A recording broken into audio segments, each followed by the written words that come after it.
So how'd you go with working on the self matrix? Okay. These three states, acceptance, appreciation, and awe, I would recommend that you work with them, practice them until you can easily go into each of these states, acceptance, appreciation, and awe, because these three states you can use for so many things in terms of metastating. Life just goes so much better when we have more of an accepting attitude. So acceptance will just de-energize a lot of hurts and pains and distresses. Appreciation brings pleasure and that freshness of the eyes of appreciation to so many different things. And so you can meditate learning with appreciation, relationship with appreciation, business with appreciation. That bringing appreciation keeps us more alive and vital. And of course, awe or esteem or dignity or honoring is just such an important one in any kind of relationship. And so very, very powerful in that way. And then once you try that on and take that as a frame of mind, what if tomorrow when you wake up, you just suddenly have these frames of mind of acceptance, appreciation, and awe? What if from this day forward, those were your eyes as you move through the world? Would that make things different? Would you want that frame of mind? Are you ready to decide that from this day forward, I'm going to have that frame of mind? When I work with clients, when I do business, when I relate, that's going to be my frame of mind. Then the question becomes, what do you need to do in your matrix to solidify that? What would you have to believe that would support that? What would you have to decide to support that? What would you have to understand to support that? What intention would you need to set? And so once you find a great frame of mind and you know how all the frames can layer and support that, then you can solidify it and then coach your body how to feel it. That's what we'll do tomorrow as we do mind to muscle. We'll just coach our body how to feel that great frame of mind. So, comments, questions, any debriefing that we need to do? Is it possible to actually feel awe like when you're doing housework or filing paperwork? It is possible. I would not recommend it, but it is possible. I would save that for some other things. But when you think about some people who are compulsive about cleaning, you know, this is where in human consciousness we can create all kinds of weird and strange kind of things as you met. Some people will meditate even pain. They'll meditate pleasure to pain, and they'll enjoy pain. Hit me again. Or conversely, get pleasure from inflicting pain. So sadists, masochists is a human possibility. Of course, we say that it's distorted, it's pathological, but someone has just meditated pleasure to pain or pain to pleasure. I mean, there are some people who feel distressed and under pain when they have too much fun because they know something bad is going to now happen, or wherever their brain goes. Yeah, that was a meta-frame for a lot of the country for a long time, the Puritanism. Yeah. So in setting frames and layers, it makes sense on the inside, even though it may not be all that useful or healthy on the outside. A lot of widows and widowers have that problem of getting to a function frame. Mm-hmm. Yeah, we can become afraid of pleasure. The spouse is not here to enjoy. Yeah. I see a lot of older people who get a lot of pain, and that way all the relatives will pay attention to them. Yeah. They get pleasure out of the pain. Yeah. Yeah. In doing the exercise, I was just wondering, I think what we started doing here was CAK in order to be able to bring that anchor again when we needed to. I mean, without practice, though, I don't know how fast that would come or whatever. But, like, for example, when I accessed awe, I was looking at Yosemite, because I remember when I first saw it, it was like, you know, I was in awe. It just, and all that came back to me. So I wanted to use that, let's say, I'm in a situation where I'm saying, oh, I can't, why am I doing this? I'm terrible, blah, blah, blah, and then bring that in. Is it usually better when you can access, say, CANK or just use one to do it quickly? I just wonder if in your experience. What I like doing with regard to any kind of anchoring and metastating is to do it in all systems, because that'll create redundancy. So if when I was working with Brian, I was not only doing it kinesthetically, but every time I would say appreciation. So there's a certain way of saying the word and a way of using. So eventually the word appreciation. I want you to feel appreciation now. And also visually, what I'm presenting to him, as I might go, appreciation. I want you to feel appreciation. So there's going to be anchoring in all systems, so that the sound of the word itself, the visual, the touch, and when we do it in all systems, there's a redundancy. When you do the visual, if the person's eyes are closed, obviously they can't see what you're doing. But so I'm not sure that visual. You might say, can you see appreciation? I mean, you might do that. You might say something. So we can ask them. If you're looking at Yosemite, we might say, as you look at Yosemite and just feel that sense of awesomeness of this. And so we can... Right. So in other words, I think you just had the structure. You didn't have the content. Had he shared that with you, then you could have gone... Yeah. The next step is for you to find your own self-anchors for acceptance. So it might be that. Or as Brian was turning his hands outward, whatever. And the word whatever. So my guess is whatever, and the turning becomes a self-anchor that anytime you want to just act. So as you find, how does your body naturally respond and gesture or move to an idea? How do you do all? For most of you, it'll be almost a stepping back and going up and the eyes opening. I mean, that's very common. But you'll have your own unique way of doing that. Watch how you do it when you ever experience that. And when you find that natural movement, use that as your anchor. Because that'll help you to quickly move into that state once you know how you do it, or the words you use. So then it anchors in all those systems. I discovered that as you said that, when I teach, I usually show up a few minutes early, and I straighten up my body posture, and I almost seem to prepare myself like a racetrack runner to take off and lecture. And in those few moments, I'm looking around, developing subconscious rapport with my students, and then I'm off. I'm in that state. Okay. Where I think our educational system fails quite miserably, and also we have that problem, or I know I had that problem with my parents, is distinguishing between self-esteem and then self-confidence or skills. Yeah, it's a confusion that I think just really is unfortunate. Just very unfortunate. So the focus and the purpose of doing this is to apply all these things to our self as being, not as the doing. I mean, I noticed that you used with Brian. You had him appreciating things that he did, things that he accomplished.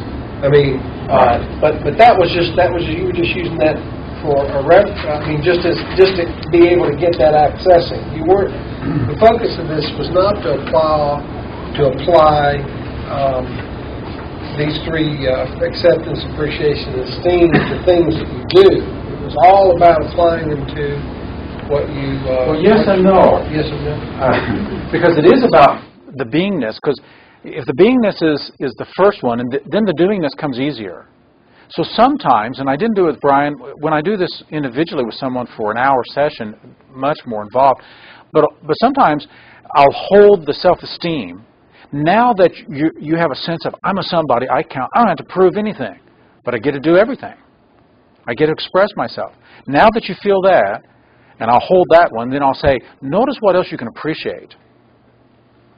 And notice what else you can accept. And then if a person has had a difficult life or a difficult child life, knowing that you're a somebody, knowing that your self-esteem is a given, what can you accept in childhood that you have fought in your mind with? The cards that life has dealt you, which ones can you now just accept and move on, knowing you're somebody and you got these things you can appreciate of what you can do? and fill your life with meaningful activity. So I'll play off of those two things simultaneously. And what we're trying to, one of the things I would accomplish through that, or seek to accomplish, is that by settling the question of, am I important? Am I significant? Do I count? And once we settle that, of course I do. I'm a human being. I'm not going to put that on the line. So that no matter what I fail at, it's not going to take that away. Once I have that settled, now I'm ready to play. Now life is an expression of skills and ability. And what can I do?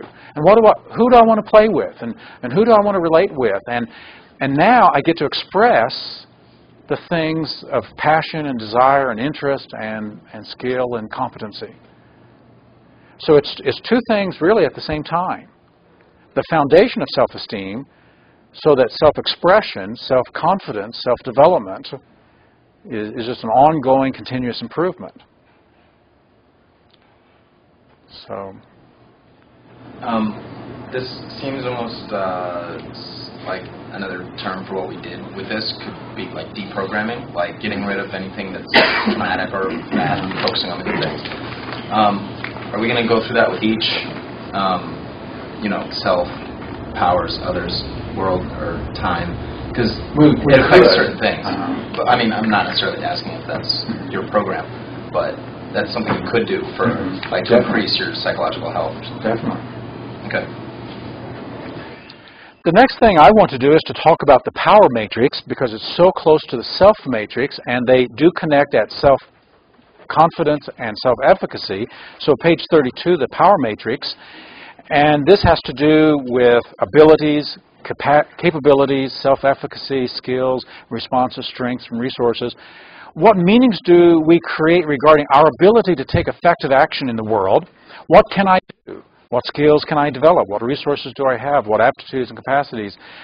Can I cope with things? Can I master myself?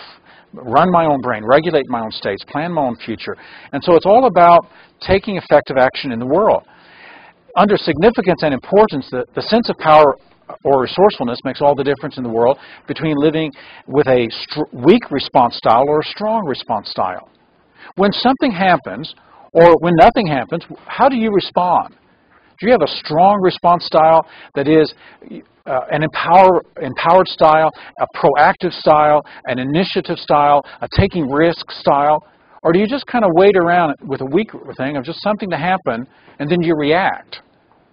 So the strong and weak response styles is the difference between learned helplessness and learned optimism, between reactivity, passivity, and assertive proactivity. And so this is the matrix that makes us feel that we have self-efficacy and can take ownership of our life.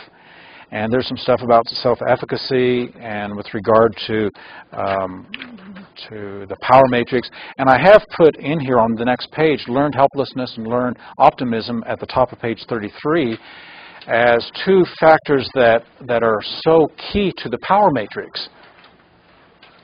Because if there's damage in the way you've mapped out a sense of power and you've learned to be helpless, to play victim, to be rescued, to not respond, to just react, if you've learned that, it'll really undermine any kind of effective coping or mastering skills. So stepping out of that learned helplessness and into learned optimism, I can always do something. Do you believe that? No matter what happens, I can always do something. What would you need to believe that? I can always do something. I can always take effective action. You believe that? How about that for a belief that I can always take effective action? I mean, this is the demonstration that Viktor Frankl gave for us in the concentration camp. I mean, he really learned that as I give meaning to things, not only does it make me more alive and more vital and enable me to persevere, but I even have the choice of how I choose to respond emotionally. He said they can take away all my freedoms, but they cannot make me hate them. Talk about a sense of I can always take effective action. Yeah, I went to a couple of camps, and I saw that pretty significantly throughout the demonstrators.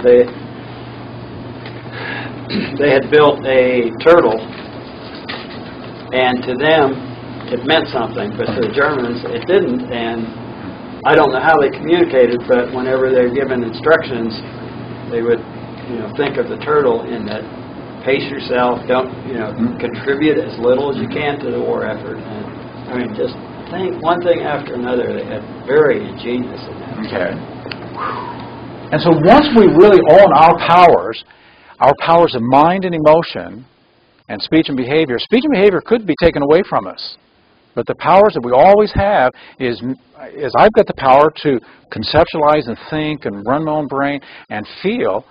And once you really know that, and we break that cultural thing that you make me feel. And we all grow up that way. As children, we all believe that way. You make me feel. Once we break that and know my feelings are mine, then that empowerment is what moves us into any kind of mastery that we want to do. So that's where we want to go, and the next page has this owning your power zone. How many have done this pattern? Owning your power zone? So just 2? 3 maybe? 4? This is a good one. If you've done it before, it won't hurt you to go through the power zone again. I came up with this when I was working with the Department of Corrections here in the state of Colorado, actually. I was in Grand Junction and had a contract to do with the Department of Corrections to do anger control and to teach a bunch of boys. I was teaching a bunch of boys who were 14 to 18 who had committed violent crime and they were in a lockup situation. I was supposed to teach them how to be responsible. And I made the mistake the first day to go in. I wrote the word responsible on the board.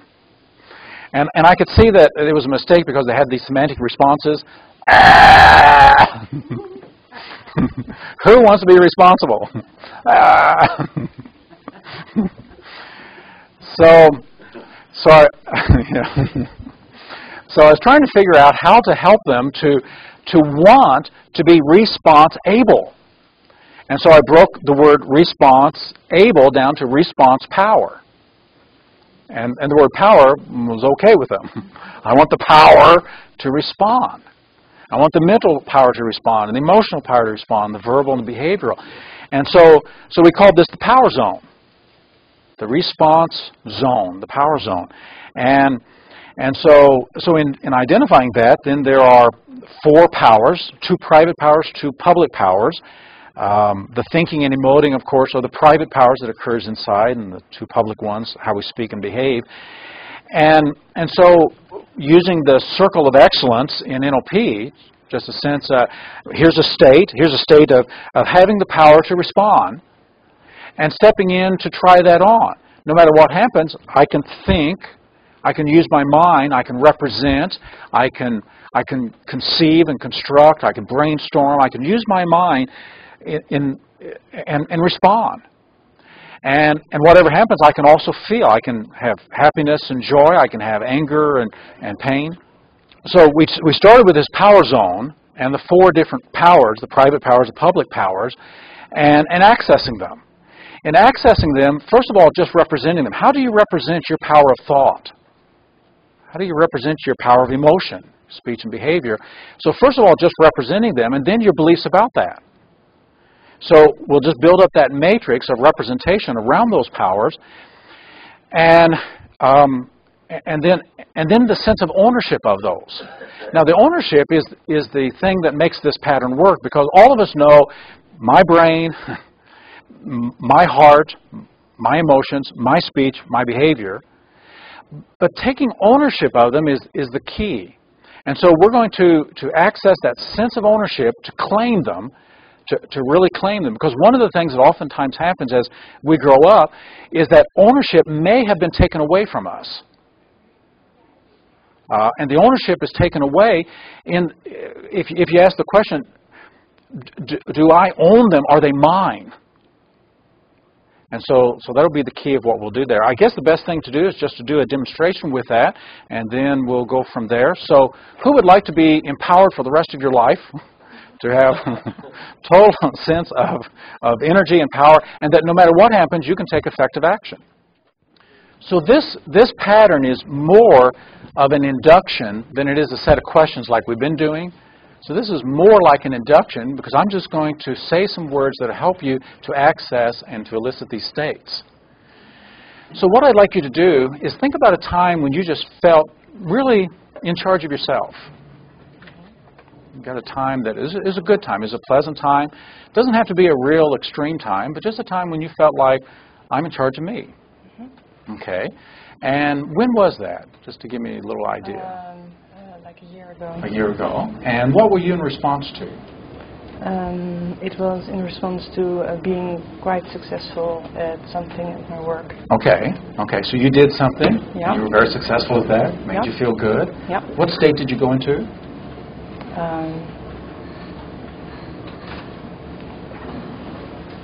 Just being content about myself. Okay. Okay. So just a nice, pleasurable state, content about yourself. Okay. As you think about that now, how much of that do you have? Some, yeah. Some? Yeah. From 0 to 10, where would you put yourself on the scale? 5 or 6. Okay. So what I'd like you to do is just inside, and if closing your eyes helps you to have that again, just go back there and be there. And just see what you saw, hear what you heard, and as you step into that movie, feel what you felt when you were there. And just be there more fully, experience it, enjoy it. And as you turn that up, as you make that more so, how do you feel? Great. How much do you have of that now? 8. Okay. So what I'd like you to do is just notice the powers of your mind.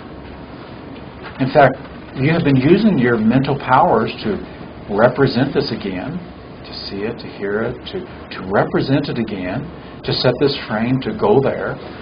What powers of mind you have to think, to solve problems, to ask questions, to conceptualize, to remember, to imagine.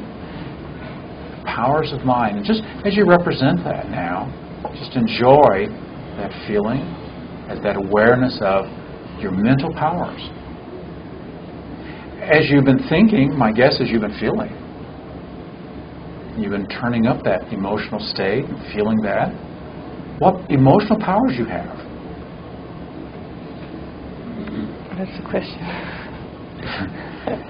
I don't understand the question. What emotional powers do I have? Yeah, well, and I'm just really making an exclamation. What emotional powers? Okay.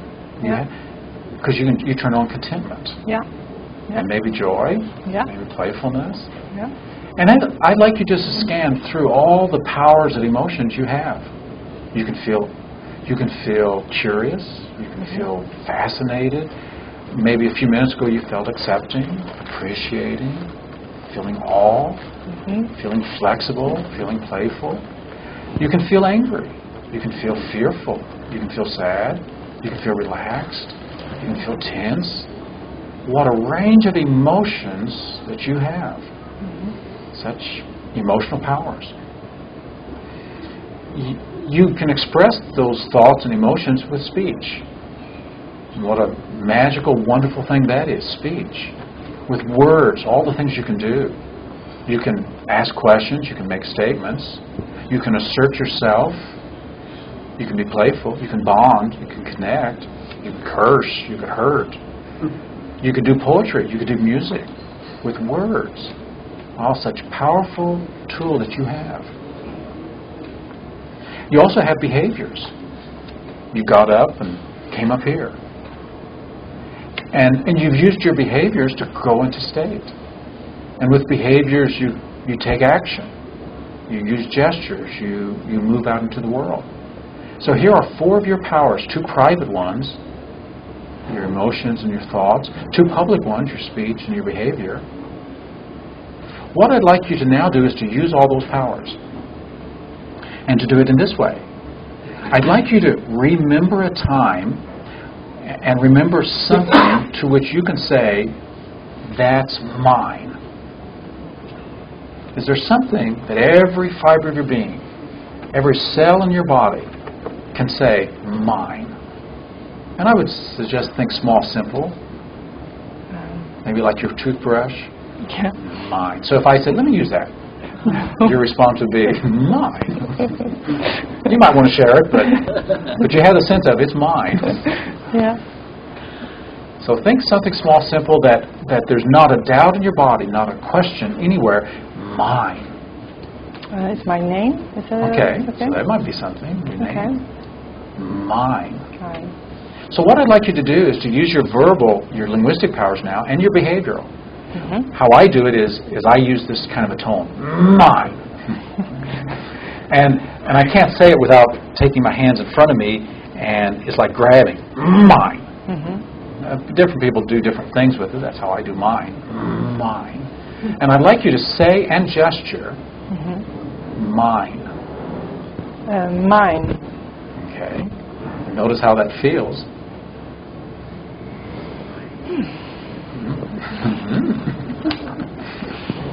And do it again. And let's just turn it up until we get to a 9, 8 or 9 or 10. Mine. Mine. Okay. And again. Mine. Okay. And feel that again. And how much do you have that now? Like a 9. Okay, so very strong. No question. No. But this is yours. You own that name. Okay. I'd like you to do it now. Bring that hand up, say mine. Mine. And feel this about your thoughts. My thoughts. My mental powers. My right to my opinion, to my thoughts, to my representations, to my concepts, to my beliefs, to my thoughts, to my understandings, to my meanings. Mine. My brain. And I'd like you to feel this about your emotions, your heart, my emotions. Positive, negative, strong or weak. Mine. My emotions in my body, responding semantically to my thoughts and meanings. And I'd like you to feel this about your words and your language, your voice. My language, my linguistics, my words. That makes a difference in the world, that touches people, that blesses, that hurts, that solves problems, that asks questions. My words. And to feel this about your behaviors. Mine. My actions. The things I do that makes a difference. Mine. And I'd like you to feel this about your mind, your heart, your speech, your behavior, and just put it into a spin. Mine. Mine. My response, my powers to respond to the world. Whatever happens, I can think, I can feel, I can say, I can do. No one can take that away from me. And as you feel that, accept that. As you feel that, appreciate that. As you feel that, stand in all of that. And what if you took this now and moved out into the days and the weeks to come, moving out to the world, knowing this, feeling this, having this as your frame of mind. I can always take effective action with these powers. I have the power to take effective action in the world.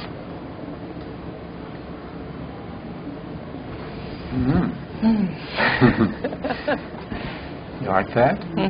Okay. You going to keep that? Maybe I should take that away from you. No, it's mine. I gave it to you, though. It's mine. Give it back. Okay. Is there anything that would be challenging to that sense of empowerment?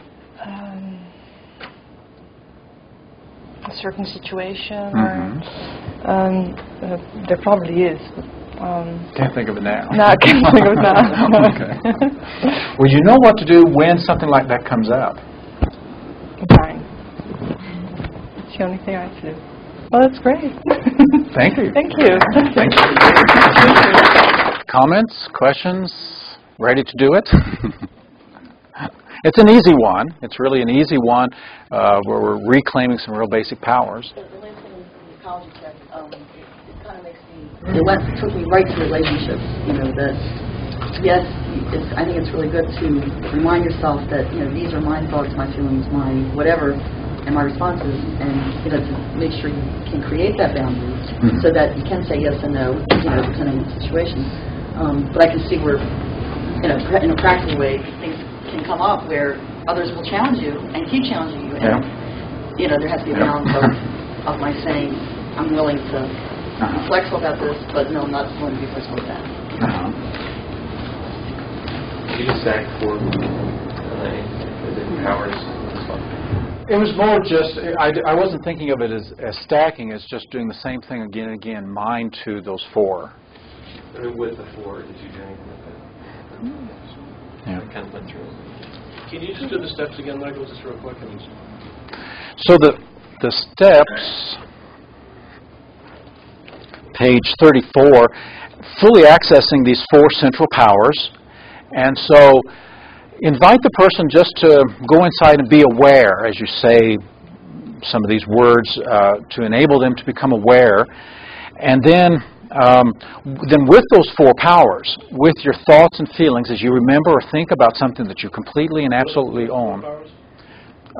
So under number 1, you got 2 private powers, and then 2 public powers. So you just walk through thinking, feeling, speaking, behaving. And then using those to access mind.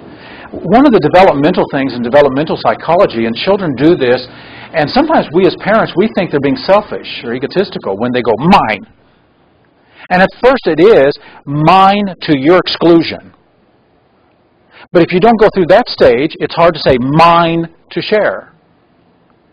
So sometimes you share that toy with your brother. Or it won't be yours, it'll be mine.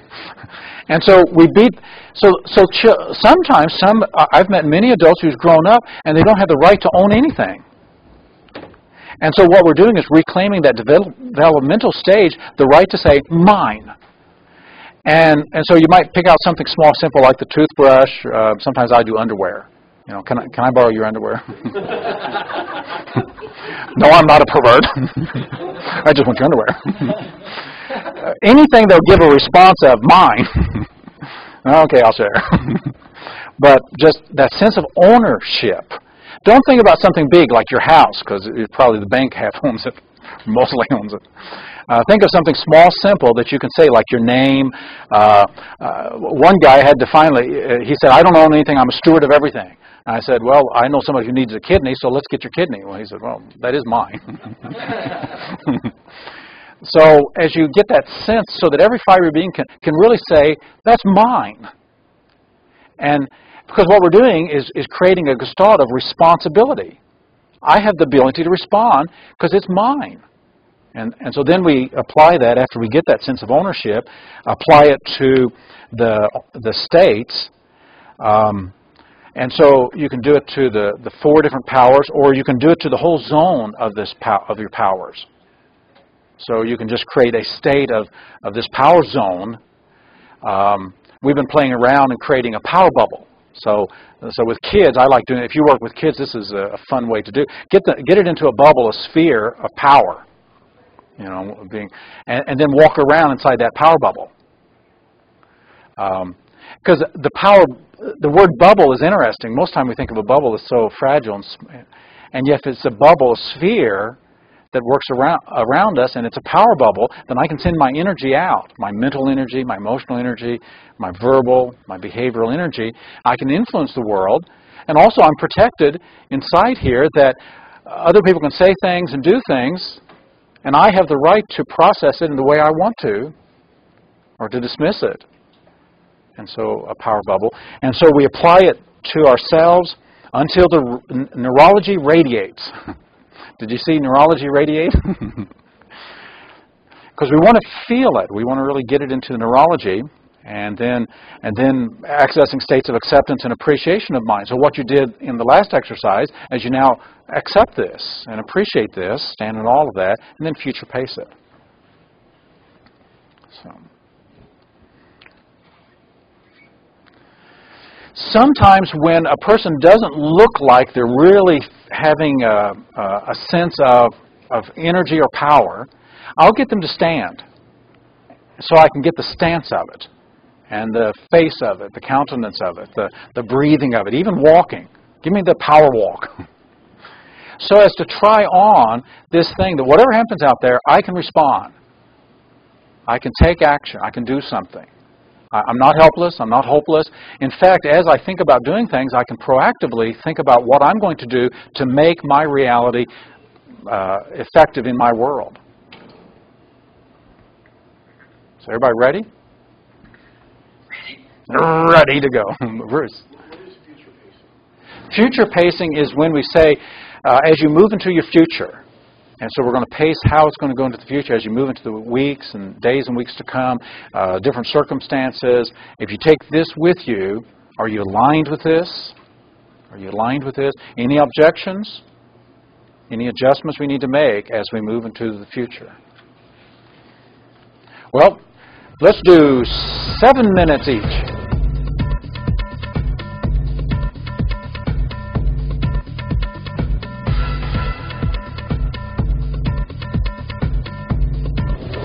Any questions from this morning? This morning we began with 2 of the matrices, the self matrix and the power matrix, because if we're going to really master our matrix, we have to take the energy, the resources, the power to power up in that matrix, and to train ourselves to work inside that matrix. In the movie The Matrix, the search in the matrix from Morpheus' standpoint is for the one. He's looking for the one who will be able to master the matrix. And I think the answer is, for each one of you, for each one of us, the one who will master our matrix is us. And when we start to believe that we're the one to do that, and when we train ourselves to be able to master that matrix, but we have to know, what is it made out of? And how did I construct it? And how do I step aside from it? And what are the choices do I have?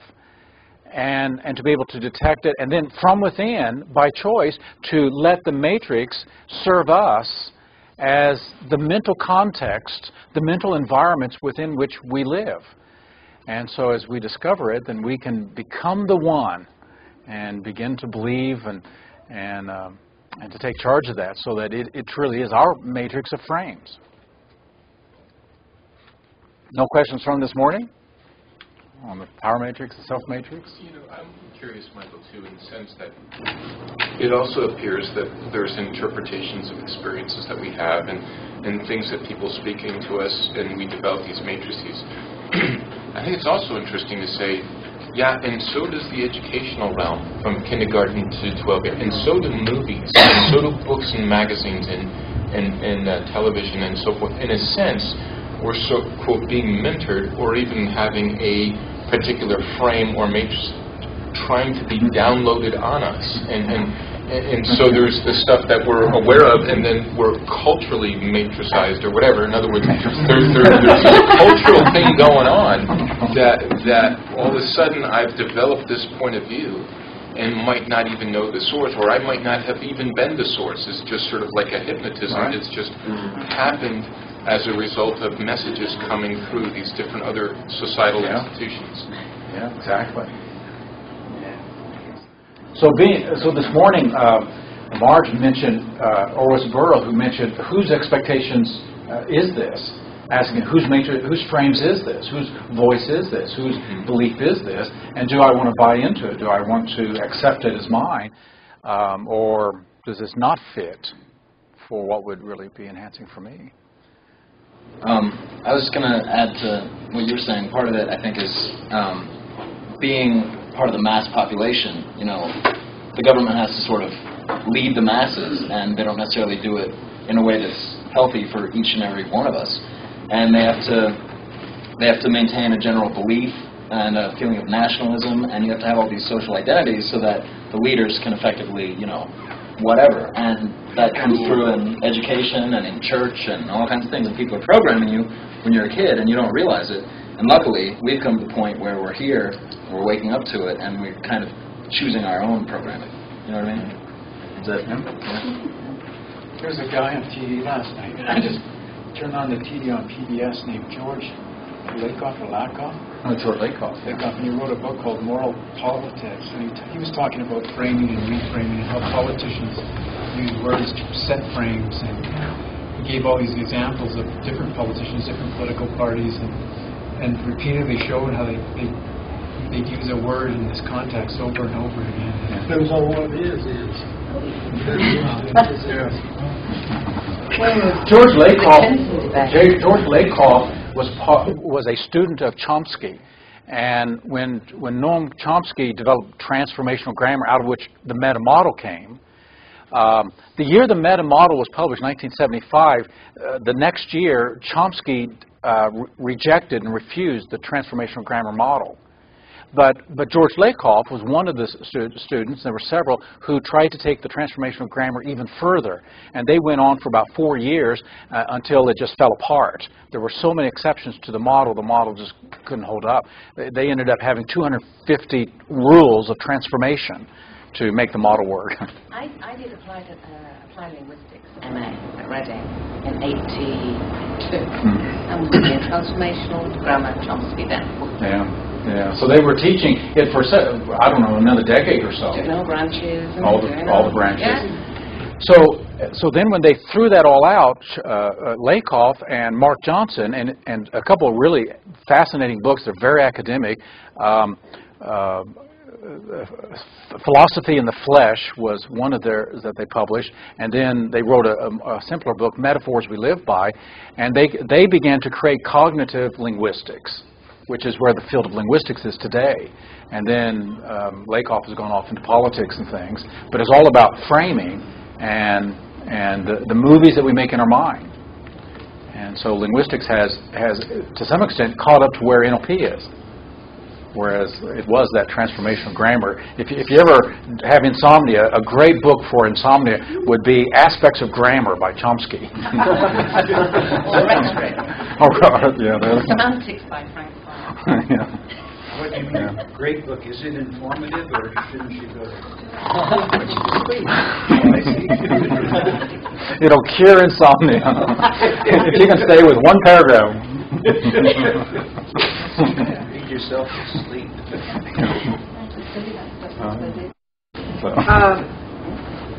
The exercise this morning was interesting to me because I was learning all the material I needed to teach a seminar, and at an NLP class, they didn't call it your power thing, but anyway, it was a bubble into which you wrote all the characteristics that you wanted. So I cut out a picture of my head in that, and I've got all the characteristics that I want when I'm teaching something. Wow. You know, charisma, compassion, self-confidence, joy, humor, whatever. You know, and so this morning it was just a reinforcement of my power zone.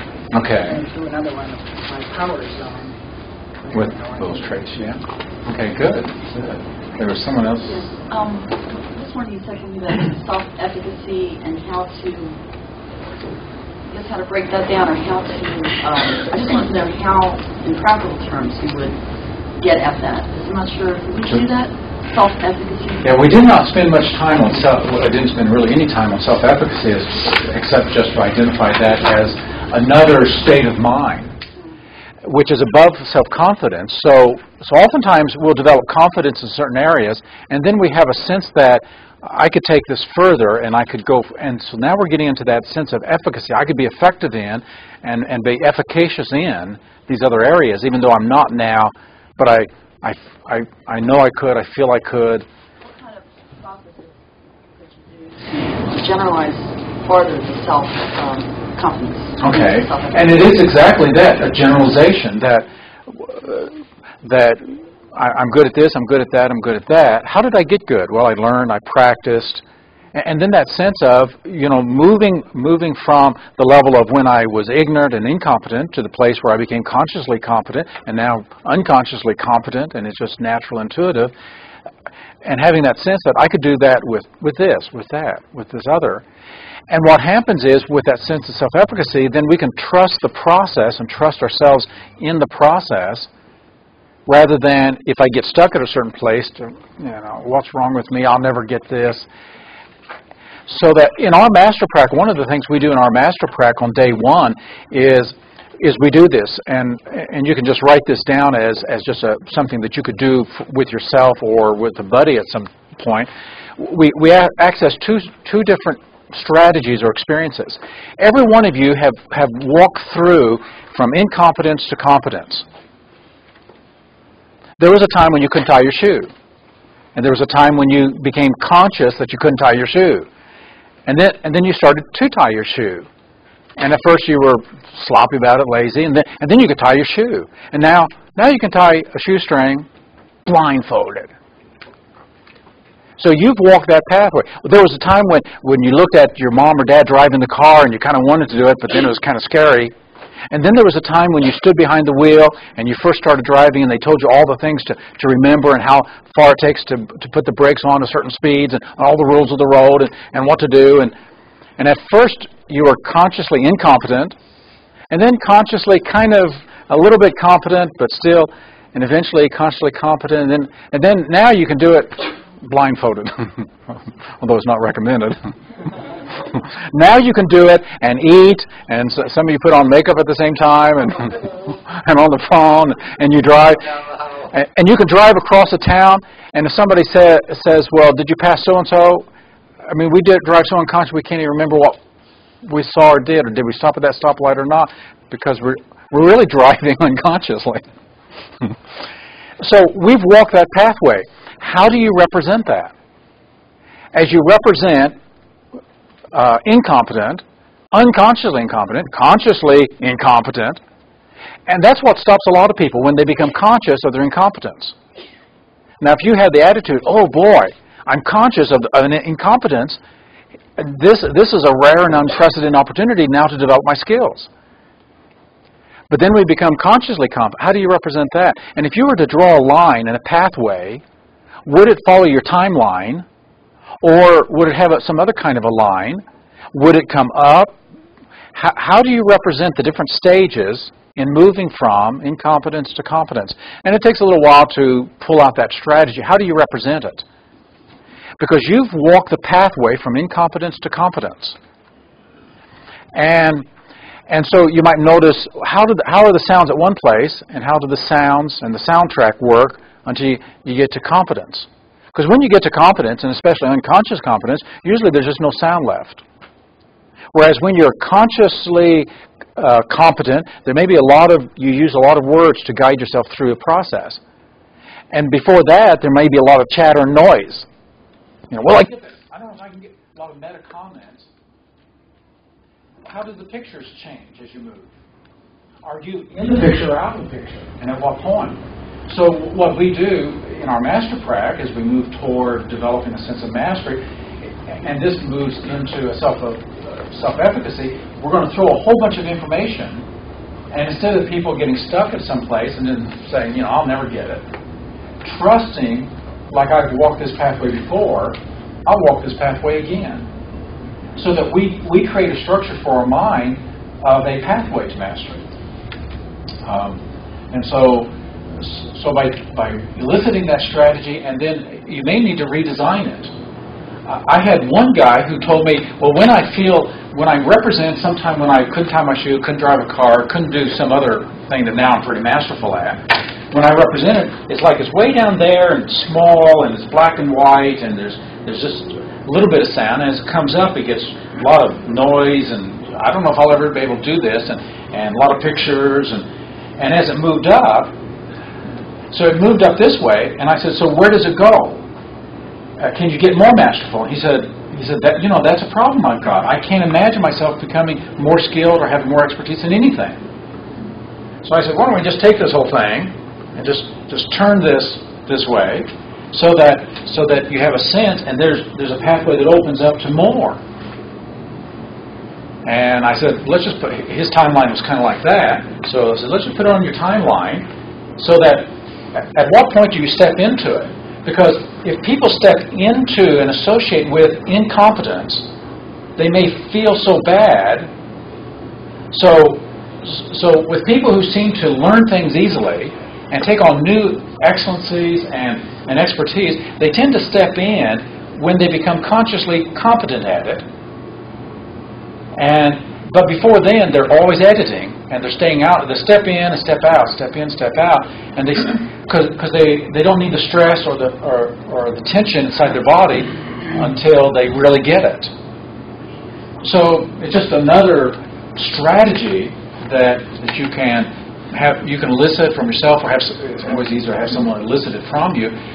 And one of the things in the evenings, if you want to use the evening times to do things like that, it would be a great opportunity to do it when you got a bunch of other people ready just to play and to experiment and have some skill to do that, to pull that out. And so when you do that, then creating that, then you can endow it with a sense of there's all kinds of things I can master. I can develop some expertise with, and I can trust the process.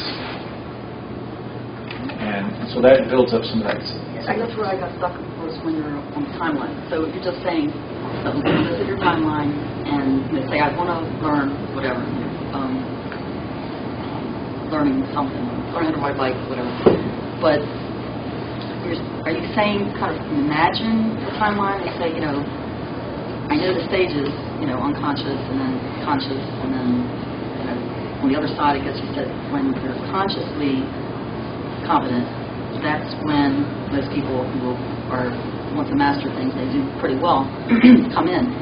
Are you saying just step into the timeline? You're just kind of imagining the stuff? Well, you're stepping in not so much to the timeline, but to the experience.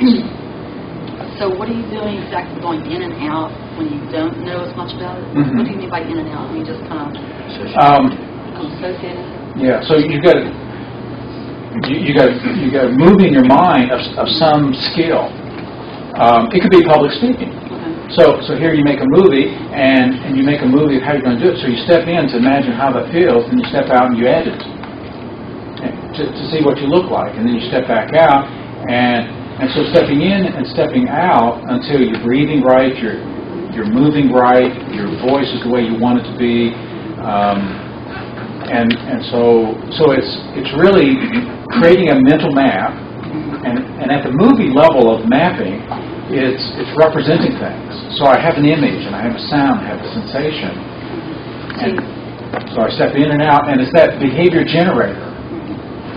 Do you know the behavior generator pattern in NLP? The new behavior generator is, imagine a new piece of behavior. You might watch somebody who's an expert at it. I was going to say model. So you model them, and then you can step in and identify with them. And then you can step out and edit it back in. And so it's just a lot of stepping in and out of the movie editing until you get it refined just right. And when you step in and it just feels right, then you can do some of the meditating stuff by, what belief would support this, what decision would support this, what other emotions and states would support this. And so we're running our brain by seeing ourselves do some new behavior. So the new behavior generator is a great way to fall asleep at night. I used to use it almost on a nightly basis. So I would take a piece of behavior that I want to be more skilled at. I can do it, or maybe I can't do it, but I want to begin to do that. And it may be some of these more challenging things, diffusing a hothead, or whatever the behavior is. And it's the same thing any athlete does when they psych themselves up. Greg Gigantis, when he was modeled, when White Woodsmill modeled Greg Gigantis and his diving, Greg could see himself going up and just turning and making his twist. And he also, when he had that visual image, he had a Geiger counter on the side that would be a per second one, 1001, 1002, 1003, 1004, 1005. And so how he would figure out that, so his visual, kinesthetic, spatial consciousness and intelligence could see that. He would get up, and he'd always get up on board wet, and he would sprinkle out water droplets, and he would count 1001, 1002, 1003, 1004 and a half. And then he could imagine it to that count. Then when he jumped, his picture was going, and he was stepping into the picture, going through it, and counting. So when we model an expert, we find out how do you do this and what's going on in your head, and then, of course, stepping in the back of the mind, what's in the back of the mind about all this that you believe. It gives us a way to, now we can try that on and increase our skills. Did he come up with that himself, or was that intentional? Well, I don't know about Greg. We just know that's what he did when he was at his peak skill as a Olympic diver. Most of the experts, if you ask them how they do it, they'll give you all kinds of theories and beliefs and ideas, and they won't be able to tell you the step-by-step process. That's where really modeling comes in. In fact, they would probably be the last person to know, because if it's unconscious competence, they just do it, and they would say things like, "Well, it's just intuitive. You just dive and dive." They're really the last person to know